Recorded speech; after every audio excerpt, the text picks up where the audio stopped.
everyone. Welcome to Boss versus Coach, and thank you very much for your continuous appreciation and support. It's the energy that comes from the motivation we receive from all of you that's helping us take it so far. I'm hopeful and I am confident that Boss versus Coach will make its right impact with all of you, and the impact will go a long way. Today, I'm back again on an exciting conversation on a topic that sits at the center of transformative leadership. And the topic is around embracing uniqueness. In a world that values conformity, true leadership requires much bolder steps. A step to appreciate the uniqueness that each individual bring on the table. When I say embracing uniqueness, it also very closely resonates with the theme of boss versus coach. A coach appreciates that the diversity of ideas, perspective, and talent helps driving growth, innovation, and resilience. Before I go on and introduce our special guest to you all, I would request my co-host and friend Olivia to share her opening views on embracing uniqueness. Olivia, welcome to the show. And what's your take on embracing uniqueness? Yeah, thank you, Mohit. It's a huge subject. We keep picking these really big topics, don't we? But I'd say my first thoughts are, I get so tired of people talking about organisations like they're machines, and therefore like we are cogs in those machines, which suggests that we're all just the same. And we know every single aspect of every single human is as individual as their thumbprint is. And the more that we can understand what a person brings, whether it's their perspective, their skill set, the way that they think, increasing understanding of neurodiversity helps us understand that there are different ways of looking at, well, everything. And the more that we reach out and listen to other people and understand what their uniqueness brings to the table, the richer our conversations, the richer our work product, and I think the richer our lives as well. Agreed. I think uniqueness comes with all of us. It's how we appreciate, we give that person the space to be heard, to be live up to what he or she is, and then create an impression, create a brand for themselves. That's how the leadership can drive uniqueness, and there is much more which can be done. So before we go on, Olivia, let's have our guests on the show. We have two very special guests, and when I'm saying special, it is because they have been here previously as well. We tried testing their patience to see whether they would like to spend their time with us, and they both have happily agreed to, which also in a way testify the soundness, or I would say the relevance of this show and the overall theme of boss versus coach. So we have with us tonight Rita Tripathi. For our viewers, Rita is a management professional with more than 2 decades of experience in proposals, business development, client relationship. She is currently working with Jacobs. Beyond work, Rita is very deeply involved in areas concerning transformation in leadership, culture, coaching, and thought-provoking matters. We had Rita in past on our show to cover the perspective of feedback, and I'm grateful that Rita has consented to be back again. Welcome, Rita. Welcome on the show. Thanks, Mohit. Happy to be here. So, Lovely Olivia, to would you see like you. to introduce the next Yeah. guest? Yeah. Lovely to see you, Rita. And we also have Matt Gascoigne. Matt from Thrive Consulting in the UK, founder of that wonderful little organisation that really takes employee experience and engagement into a great new level. And again, Matt, thanks for coming back. Thanks for having me again, Mohit and Olivia, and very nice to meet you, Rita. Same here. Thanks, Matt. So, Rita, if we could start with you, like I say, a big topic, but embracing uniqueness, what does it say to you at the top level? For me, it's like having different viewpoints, different perspectives when you look at a situation. So if we have people thinking in the same line, with like having same set of traits, probably you won't see things from 360-degree, viewpoint, or you might miss few of the things which nobody is looking at. And when you have people with different perspectives, probably you will see each nook and corner of the problem, and you would have a solution which is a good solution, and which is applicable to everyone, and everyone is happy about it. So probably for me, uniqueness is looking things from various perspectives to get a better solution out of a problem, or for a better life as well, Yeah, nice. And from the leader perspective, how do you think you can encourage your team to really embrace uniqueness?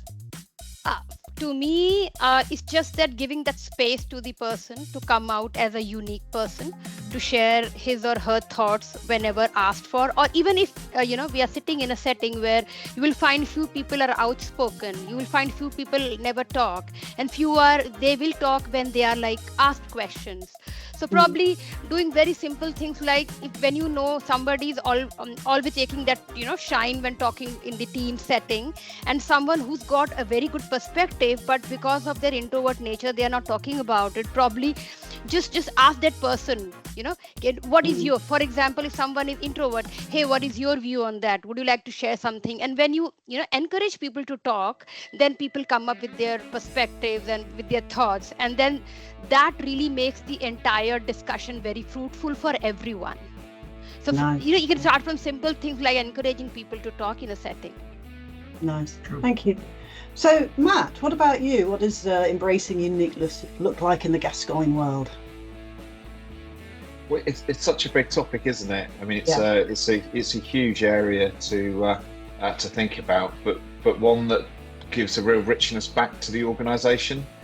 I think we'd all understand and we'd all appreciate that embracing uniqueness gives the opportunity for more innovation, more creativity, more chances for people to shine, and of course in a modern work world, that creates better productivity and most likely better commercial success. So it's a really important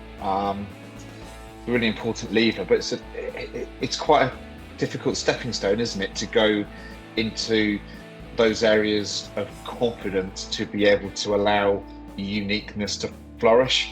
So many managers are brought up on KPI delivery and making sure that objectives are achieved, and perhaps less focused or less naturally orientated around the environment that allows the uniqueness to thrive, and that's that's a bit of a quest moving forwards, isn't it? It really is. So on that, how do you feel that you can help create an environment where uniqueness can thrive? It was a nice segue into that question, wasn't it? I think the first thing is very much around creating the sense of trust, isn't it? Because everyone needs to feel that they can be authentic and they can be themselves, and if you can come to work demonstrating that authenticity, then you're more likely to allow your natural uniqueness out, as it were. So I think leaders that embrace that mindset, have an openness, have that sort of confidence that it's okay to look at something in a different way, or to come with a different idea. There's a phrase, isn't there? Unity in diversity, and I think if you embrace that sort of context of we can all be together, but we can all be different, and have the confidence to allow that to sort of filter through, then that's a step in the right direction. And I guess in general, recognizing that strength comes in different shapes and sizes, and perhaps being a little bit more agile with what great looks like, and kind of moving away from great being input orientated or success against kind of traditional input numbers, to thinking about what the outputs are and what the results are, and thinking about how those outputs are achieved with a slightly different sense. I love that. So I would like to come here, Olivia. I heard Matt and Rita, and I think there is so much which they have and they feel on how we can embrace uniqueness. But somehow I think when it comes to the practical life, or I would say the corporate side of it, we somewhere lack this important value of embracing uniqueness. Uh, one of the challenges which I feel the where leaders are not able to embrace the individuality or uniqueness of their team members is their unconditional bias. How much of it you feel is relevant, or in your experience, what are the challenges a leader faces in embracing uniqueness in their team, and what is your suggestion on how can they overcome them? Maybe Matt, if you could add your insights on this.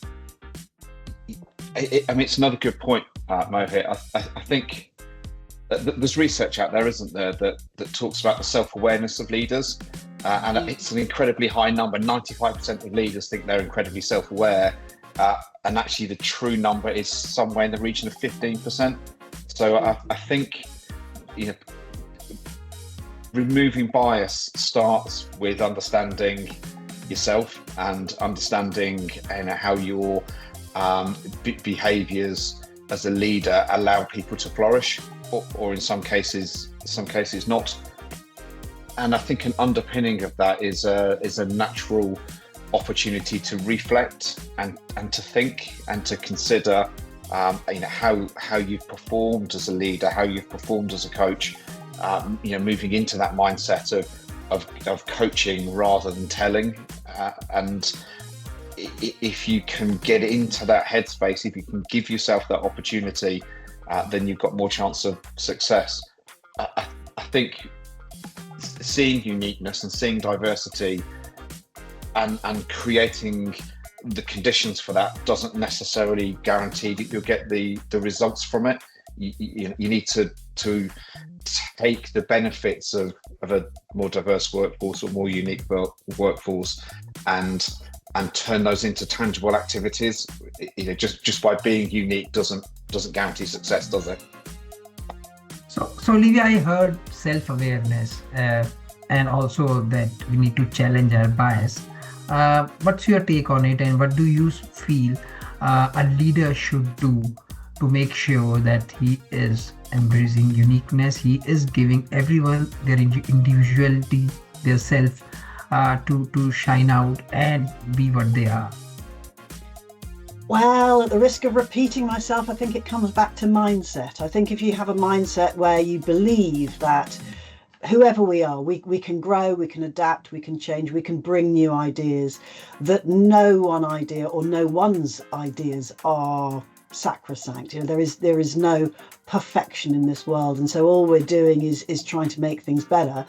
Then I think it's a little bit easier to calm down and think, well, then they don't have to be just like me. They can be talking in a way that my generation doesn't use. It doesn't mean they're wrong. And maybe there's something to be learned there. And I think there's something beautiful about celebrating difference and recognizing how we're all differently able to do things. And I saw a really interesting video the other day on social media, which was about disability. And it was basically a person like myself walking through a world which was full of people in wheelchairs. And so everything was at the wrong height and everything was ramps rather than steps. And it was just really awkward for them to get around. And then they walked up to like a bank teller who immediately started signing. And so, of course, they couldn't understand. And it was just a really interesting, actually in that world, I would really struggle. So, gosh, people who are not built for this world that we've built for us, they struggle. And it was just a wonderful moment. I like to think of myself as being pretty aware. And you just think, yeah, that's such an interesting perspective on appreciating difference and realizing that, we design the world. We design the world that we live in, the work environment, the way that we have meetings, the way that we talk to each other. We design that. So actually taking on other people's needs and actively finding ways to make it more inclusive. It's just, I've sort of gone off on one now, but I just thought it was really interesting about how we can choose our perspective. And I wonder how often we do. Very true. Rita, what is your take on this? And also, I would like you to cover that very often I have personally experienced, and I have been told by my friends and colleagues that when it comes to individuality, not only bias but undue comparison at all the time between the team members also somewhere suppress down an individuality of a person. It takes him back from his confidence to speak out, and starts making him feel that he is not worth it. How much of this has a psychological impact on the ability of the employee to perform? Your views on this? Yeah, sure. So on the first one, I believe Matt was very correct in saying that it should start from self-awareness. The leader should, check himself or herself as to how he communicates with the team or how he takes on the ideas.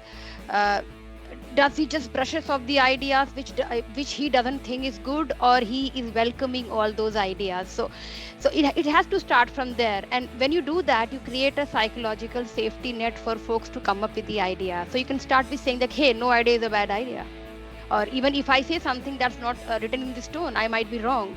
So then that sentence gives the confidence to the team members. They can come up with their own thoughts and perspectives. So I think it should start from self-awareness and checking yourself on as to where you are getting, where you are going on the biases side. And you have, and as a human being, everyone has got those biases, no matter how much we like it or not. The best way is to just check every time when you talk to your folks as to how you are progressing. And on the comparison part, I believe when you do that, you compare oranges with apple. Apple has got different skill sets. And orange, for example, and oranges is known for something else. Fish can swim and bird can fly, but I can't say that fish is lesser than the bird. So I believe, again, this should come from our conscious understanding that everyone has got different sets of skills, and how as a leader you can utilize those skills to get done your organizational outcomes, and in that journey how that person is benefiting. So I believe you have to be cognizant of those facts. And whenever you compare, for example, if I am good in speaking and someone is not, and someone is good in analytics, we have different skill sets. So as a manager, my manager should utilize me what I'm good at and not the other person and compare, because when it comes to analysis, probably I might be lacking, or vice versa. So you need to understand how you can leverage those skills to benefit that person as well as to the organization. There is this sweet spot where everyone gets benefited. And if you don't do that, mark my words, even we don't do these things in our homes. You compare siblings, they have different skill sets, and then really breaks the confidence of the other person. So it should start from you should do this start from your home. We should do this start when your kids are small, like saying that, hey, if you are, for example, my son considers himself handsome because he's got a good height, so I need to tone him down, like, no, you might have a good height, you are a good height guy, but the other person has good hair, so you can't compare. So you have to start from that place, because this person will go on to the corporate world after 15 years or so, and then he'll have similar biases. I'll give you one more example. There is this person in my team. So when COVID started, we all started working, online, and it was a virtual world. So we could not know how the other person looks. So I have one person in my team who is not a good height person. He's a great guy. He is bang on proposal management or on technical skills, but we were not able to judge him negatively, my team members as well, because we were not sure how he looks. I mean, how much his height is. And one day when some folks saw his pic, they were like, hey, he really a short guy. And I was like, does it make difference to his skill sets? They were like, no. Then why to comment on that? So I went on and I cut short that conversation in the team, like, no, that's not required. we're not supposed to talk about that. If having that, because he is different, that's it. It doesn't matter. Yeah, so that's my take. And, and Matt, before I come to you, I have also heard a flip side of it.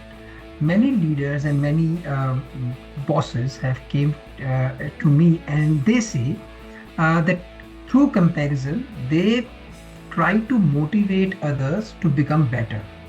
How much of this is true?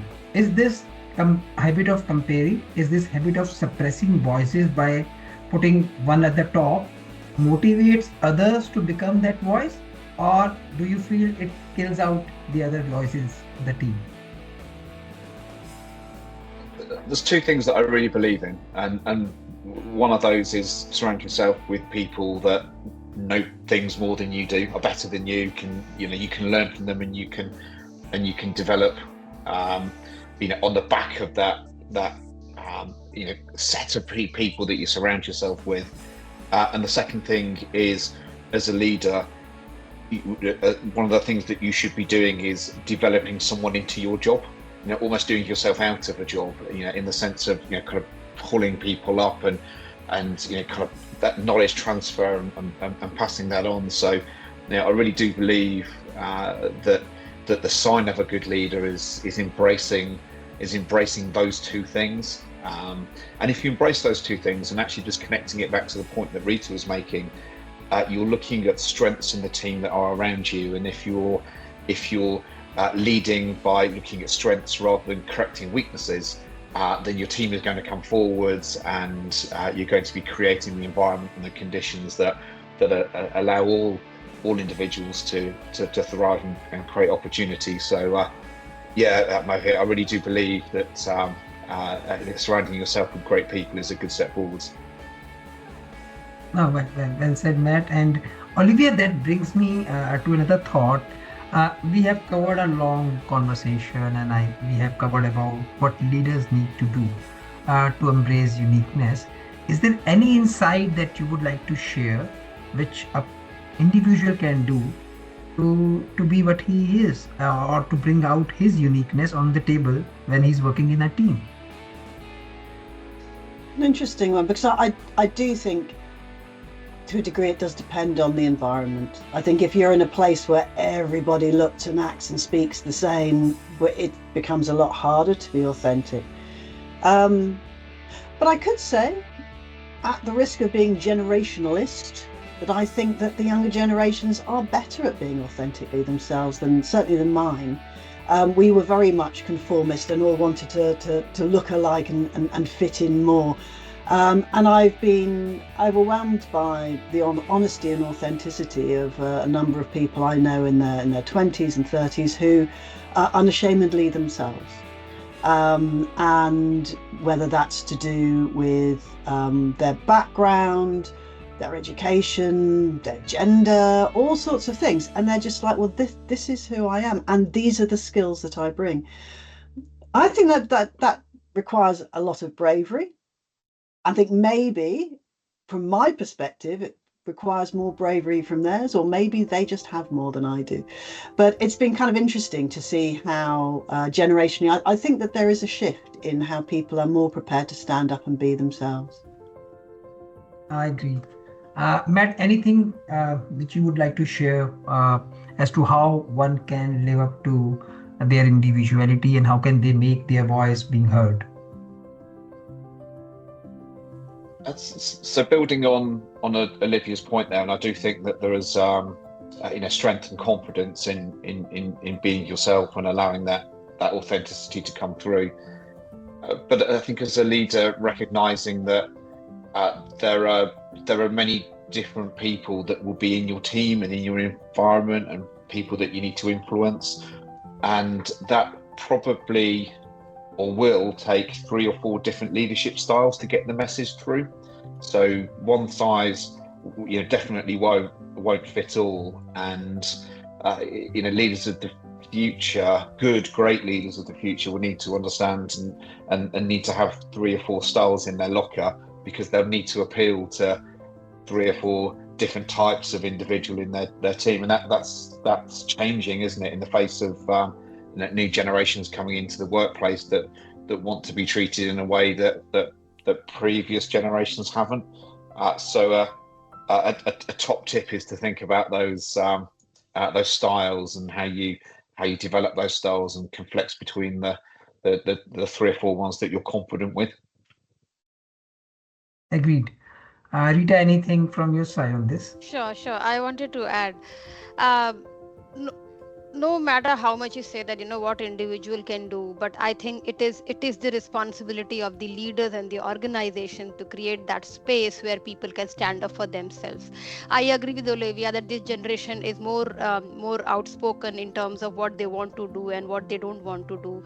They don't want to be part of that conforming tribe. They want to be different. But then how many people really do that, even in workspaces? That's the question to be asked. So I think this is more of a responsibility of the leaders, and that is why they should be the leaders. Otherwise, they shouldn't be the leaders, and to the organization as well. Yes.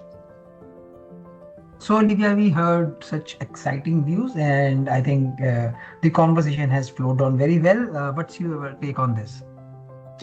Yeah, as we said at the top, I mean, it's a complex, very big conversation, and we've brought in bias, and we've brought in leadership styles, and we've brought in bravery, and we've brought it, so yeah, we've given no time to any of them, but I think it's quite nicely brought together, and it shows the complexity that a leader faces, and I think that's not going to change. So I think there is something beautiful about embracing not just uniqueness, but embracing complexity and sitting with it and being okay to not know all the answers. Absolutely. And I feel that everyone has its own power, and I think the leader should allow it to flow and let the people shine to their rise. As it's said that no one is you, and that is your power. So let that be the spirit which the leadership should take their show. On this note, I thank you, Matt and Rita, for taking time out for this interesting conversation, and I'm sure the viewers will appreciate the useful insights and will take many thoughts with them to become better. I encourage all to keep watching this space and keep supporting the Boss versus Coach initiative, because it is not about me, it is not about you, it is about all of us. So unless we do it, it won't happen. Thank you, Matt. Thank you, Rita. Thank you, Olivia. Have a great day. Thanks Thank you so much. Bye. Thank you. Bye. Bye now. Bye. Bye.